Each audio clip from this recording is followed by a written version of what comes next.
Maître Gims, bonjour. Bonjour. Bienvenue sur Multibuzz. Merci. On t'a vu commencer la promo de Subliminal avec la série de chansons Ceci n'est pas un clip. Est-ce que tu peux nous expliquer ce choix particulier? J'aime beaucoup ce concept. Je me suis inspiré d'un célèbre tableau. J'ai oublié le nom de l'auteur, j'oublie à chaque fois, il a un nom étrange. Il a dessiné une pipe et il a écrit « Ceci n'est pas une pipe », tout simplement. Et donc j'ai repris ce concept, je me suis dit d'accord, donc ça marche comme ça. Bah écoute, je me suis dit je vais faire des clips et je vais écrire ceci n'est pas un clip. Et en même temps ça tombait bien parce que voilà, c'était moi ce que je vais faire comprendre aux gens derrière ceci n'est pas un clip, c'est que ceci n'est pas un clip d'un single de l'album, ceci n'est pas un clip de l'album, ceci est de la promo, ceci est de la propagande américaine. Et avec des invités, mais super bien fait, où je me donne un fond. Et voilà, les gens kiffent et ça marche super bien. Comme un slasher dans une émission familiale. Jackie Chan, je pratique la technique de l'homme sous. Je leur donne envie de balancer tout leur texte à la poubelle après 3 syllabes. Je suis Willy Wonka, ta place de concert cache un ticket d'or. Et du coup, après ça, tu as sorti donc 4 singles qui sont assez différents les uns des autres. Est-ce que c'est une stratégie marketing, histoire de toucher un public un peu plus large, de faire des singles un peu différents les uns des autres? L'album est très varié. On a du Meurtre par strangulation, on a du Je me tire, Bella, c'est vraiment un cocktail, un sacré cocktail.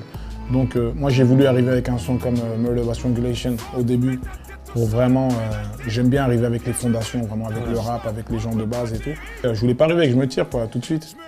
Bien qu'il allait mettre tout le monde d'accord, je connaissais le potentiel des morceaux, mais j'ai préféré arriver et donner la chance à des sons comme MPS, parce qu'ils allaient être noyés de toute façon par la puissance des sons mainstream, etc.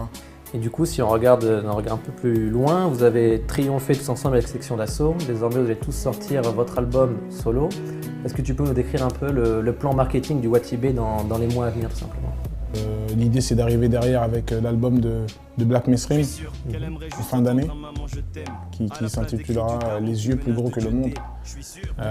Et ensuite, l'idée, c'est d'arriver avec Mascar en début d'année, en 2014, avec son album solo Intemporel. Et juste après, arriver avec J.R. Chrome et Doomams dans un album en commun. Et pour cet été aussi, certainement une compilation Watibé, avec tous les artistes du Watibé, avec des sons d'été, des sons club, histoire de faire connaître un peu plus les artistes de ce label, quoi. D'ailleurs, on voit que le Watibé veut aussi devenir un peu une référence et c'est aussi une machine merchandising assez extraordinaire. Exactement. On a même appris la sortie d'un soda Watibule. Exactement. Jusqu'où ça peut aller le Watibé pour toi? Je pense qu'on peut aller jusqu'aux chaussettes facilement. Aucune limite.